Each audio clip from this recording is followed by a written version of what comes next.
Título 1: Princípios fundamentais. Este vai ser o tema de nosso vídeo. Esta aula nós não vamos falar sobre os 4 artigos. Os 4 artigos, eles são curtos, mas vamos dar preferência ao primeiro neste vídeo. E no outro vídeo sobre este título ainda, nós trataremos dos outros 3 artigos. Isso porque o primeiro artigo tem suas minúcias. Mas o que nós vamos ver de mais neste título? Está aí para vocês o tema principal de cada um desses artigos. No artigo 1º, nós vamos falar sobre os fundamentos. No segundo, os princípios da separação dos poderes. No terceiro, os objetivos. No quarto, os princípios das relações internacionais. Só uma observação em relação aos artigos 1, 3 e 4, que são os artigos que geralmente em concursos eles colocam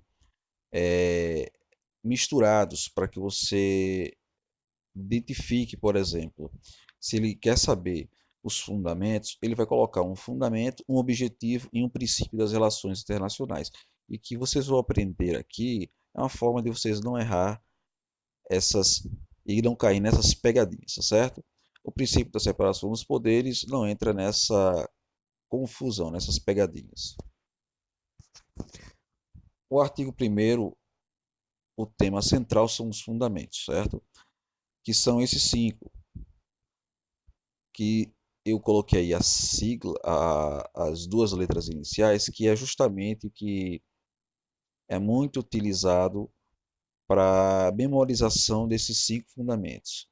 Está aí, Socido e Vápulo. Eu vou só ler o texto, mas nós vamos falar depois sobre esse texto do artigo 1. Vamos ler rapidamente. A República Federativa do Brasil, formada pela união indissolúvel dos estados e municípios do Distrito Federal, constitui-se em Estado democrático de direito e tem como fundamentos. Então, vamos ver esses fundamentos. Soberania.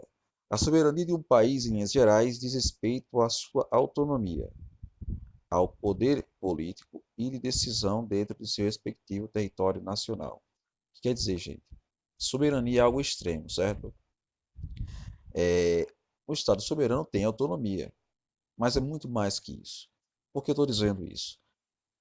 Vamos pensar nos Estados-membros. A gente falou detalhadamente sobre a diferença de União e Estados, né? Em outro vídeo. Então aqui eu vou só recapitular com vocês. O Estado-membro não é o Estado, o país. O Estado-membro que eu me refiro aqui são os estados que a gente conhece: São Paulo, Rio, Paraíba, enfim, Bahia. Esses estados, eles são sim autônomos, né? O governador, ele não está subordinado ao presidente da República. O presidente, ele é eleito, né? Ele representa o ente federado, né? Ele representa a União. O governador do estado, ele representa o estado. Eles não são subordinados, né? Não há uma subordinação porque a gente tem isso em mente, que o governador é subordinado ao presidente. Não é. Não há essa subordinação. Ele é o chefe máximo do poder executivo. No estado, na União, o chefe máximo do presidente. Eles são os chefes máximos, né? Agora, então, por que o estado ele não é soberano, né? A soberania, como eu falei, é algo, para você entender, para não demorar muito este vídeo, é algo supremo. Você vê no Estado uma transitação entre Estados livres das pessoas, né? Na União, por exemplo, no Estado, no país, você não vê isso, né? Não pode haver essa transição entre países, entrar e sair assim, simplesmente, certo? Entre outras coisas, por exemplo, aqui mesmo, vamos aqui internamente, né? Entre os Estados e a União.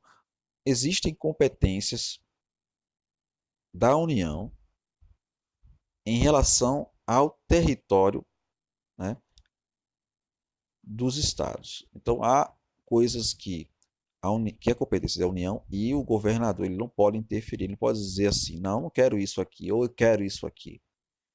Porque tem coisas que ele não, depende, não são competências dele, está na Constituição. Então, há uma, eu acabei de dar outra dica aí, há algo que eles respondem, né? Eles não são subordinados ao presidente, mas sim à Constituição Federal, né?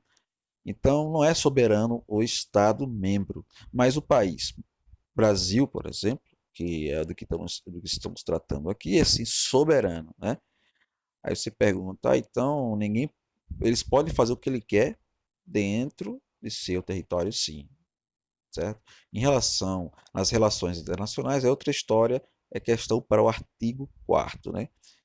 Continuando aqui, cidadania. Cidadania também pode ser definida como a condição do cidadão, indivíduo que vive de acordo com um conjunto de estatutos, olha aí, estatutos pertencentes a uma comunidade politicamente e socialmente articulada. Vamos dar um exemplo aqui rapidinho sobre questão do voto, né? De você poder votar, né?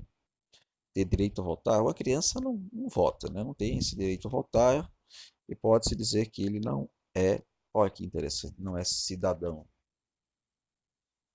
Dignidade da pessoa humana é ligado a direitos e deveres e envolve as condições necessárias para que uma pessoa, e essa pessoa, como diz aí, é humana, né? Então não pode se falar, por exemplo, de indignidade de um cachorro. Aí você deve pensar, então o cachorro não tem direito, ele pode ser maltratado, por exemplo, ele pode ser jogado na rua, né? Porque a dignidade, né, tem a ver com direitos e deveres. Então o cachorro pode ser jogado na rua. Não, ninguém está dizendo isso. Aqui a gente está dizendo sim, que a dignidade da pessoa é um direito fundamental, né?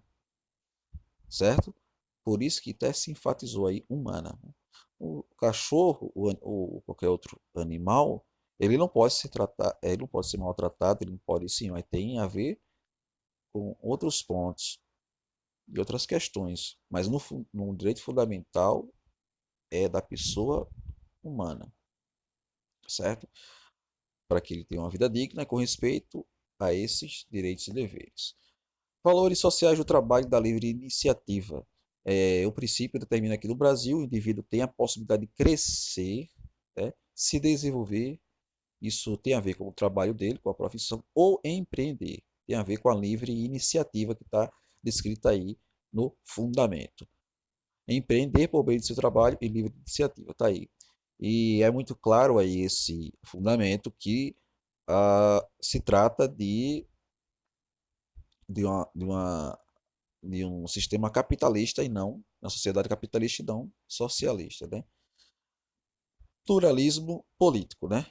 Em sentido amplo, o reconhecimento da diversidade. Ele é usado frequentemente em modos diversos, uma ampla gama de questões. Então aqui podemos falar do óbvio, né? Que seria a pluralidade aí de partidos políticos, né? Que podem ser constituídos, há essa liberdade e eles têm direitos iguais, certo? Aqui não vou caber a definir isso agora, a explicar esses direitos, né? Você deve estar pensando nessas coisas, mas não vamos estender isso aqui não, tá? Todo poder emana do povo, uma afirmação que exerce diretamente ou indiretamente. Aí uma pergunta, e aí? Estamos falando do artigo 1º ainda, o parágrafo único. O que quer dizer então com o poder exercido de forma direta e forma indireta, certo? Vamos lá, indiretamente, ele está se referindo, gente, a uma forma, a uma representação. O povo votando num representante que vai representar, que vai exercer esse poder, vai passar a caneta lá, certo? E vai criar as leis, seja legislativo, ou vai tomar decisões administrativas, seja o executivo, enfim. O povo é representado por essas pessoas, então o poder dela está na mão dessas pessoas. Então é um poder de forma indireta. Aí você está pensando, e aí? Direta. Seria o povo dizendo o que vai fazer? Isso é possível? E aí? O poder é um ou outro? A resposta, os dois. Olha aí. Parágrafo único, lá embaixo, é de amarelo ali, vê lá. Todo o poder emana do povo que o exerce por meio de seus representantes eleitos e aí estamos falando de uma forma indireta ou diretamente nos termos dessa Constituição. E já coloquei aí o que seria isso. Através de plebiscitos, né, que ou abaixo assinados, está aí de forma direta o povo aí dizendo o que quer fazer, certo? E diretamente, como eu já disse, através de seus representantes, no meio do voto. Ou seja, o povo quer algo, mas é o seu representante quem decide como ou se vai fazer. O que mais preciso saber aí para finalizar? Não é tão simples, né? A gente acredita que é só saber os fundamentos e está estudado aí o artigo 1º. Não, olha aí 3 pontos aí que vamos tratar. Para entender o primeiro ponto, que é, eu marquei ali, a República Federativa do Brasil, precisamos entender o que ele quer dizer isso. Nós temos aí, quando fala República, da República Federativa, aí temos uma forma de governo. Então, que seria, por exemplo, a monarquia. Monarquia, é só lembrar dos reis e rainhas. Monarquia é uma forma de governo em que é hereditário, é isso? Não há eleição. Isso é passado de pai para filho. Toda a cadeia, né? E a república, ela tem eleição, tem mandato. Esse é o nosso caso, a forma de governo república. Forma de Estado. Vamos diferenciar aí unitário de federado? Nós sabemos aqui já que nosso caso é o federado aí, a República Federativa do Brasil. Agora, vamos entender isso? Que forma de Estado é essa? Unitário e federado. Federado, o poder ele é descentralizado. Então, nós temos aqui na União, nós temos um legislativo e temos o legislativo para o Estado. E também temos o legislativo para os municípios. Olha, na União nós temos o deputado federal. No Estado nós temos o deputado estadual. Nos municípios nós temos os vereadores. Então, todos eles estão alinhados no mesmo poder legislativo, só que são autônomos, né? Então, há uma descentralização dos poderes, eu só dou um exemplo aí, certo? No unitário, não, é tudo num centro só, é concentrado de uma forma só, genérica, para toda, todo o país, certo? Certo, ok, entendi a diferença de unitário e federado e por que o confederado, qual a diferença? É bem parecido com o federado, só tem uma diferença. O confederado, esses estados que formam essa confederação, eles são soberanos. Olha aí a diferença. Aqui no Brasil, que é um exemplo de federação, nós temos estados membros, estados mesmo. Eles não são soberanos, já falou sobre isso, são autônomos. Na confederação, é formado por estados soberanos, certo? Então, respondemos aí, no nosso caso, República Federativa do Brasil. Agora vamos entender, uma dica aí, gente, só para não esquecer aí, lembrar, governo do estado da Paraíba, olha, não tem como errar mais, olha. Governo, República, Estado, Federado, República Federativa, governo do estado, certo? Eu coloquei Paraíba porque é meu estado, aí você coloca o seu aí, tá certo? Para fazer a sua forma aí de decorar, né? De não esquecer mais esses temas, certo? Qual é a forma de governo e qual a forma de Estado do Brasil. União indissolúvel dos Estados e municípios. O que quer dizer isso? Não podendo nenhum dos entes políticos, União, Estados, Distrito Federal e municípios romper o pacto federativo. Então, nenhum dos Estados-membros podem se dissolver.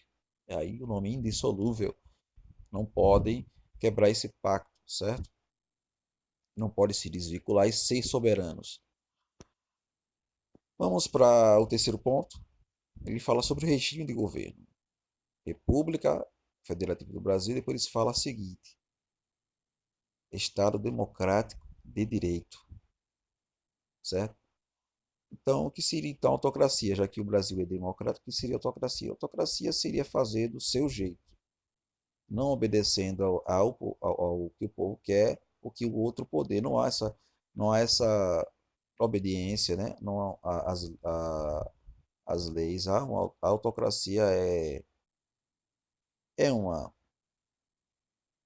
forma de governo, por exemplo, democrática, que você tem, por exemplo, poder executivo, legislativo e judiciário independentes. Eles eles não estão hierarquicamente um subjugado ao outro, mas podem fiscalizar um outro. São harmônicos porque não pode decidir tudo sozinho, né? Não pode decidir tudo sozinho. Isso não é dependência, isso é uma harmonia, né? A dependência que eles falam significa que eles são autônomos, eles podem fazer o que eles querem dentro do poder deles. Mas há funções que são vinculadas, há decisões que são vinculadas. A parte deles, aí tem a parte do executivo, que decide o executivo, e eles não podem interferir porque é independente, né? E a democracia tem a ver também com o povo, né? Com o povo na sua eleição, na sua forma de barrar ou de interromper esse mandato, enfim. A autocracia não. E por que de direito, né? Estado democrático de direito. Está aí a resposta. Os governantes devem respeito ao que é previsto nas leis. Então, o direito, né? Dessa maneira, os direitos fundamentais dos cidadãos são protegidos, ok? Vamos exercitar.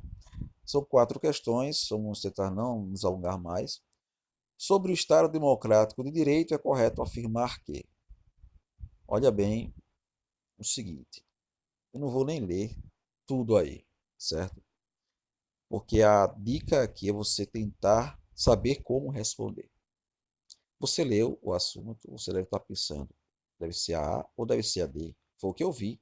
Ouvi falar sobre federação, ouvi falar sobre soberania popular, ouvi falar sobre esse Estado policial. Talvez no concurso você tenha visto muita coisa, talvez até confusa, não, eu estudei tudo. E aí, o que é que eu faço?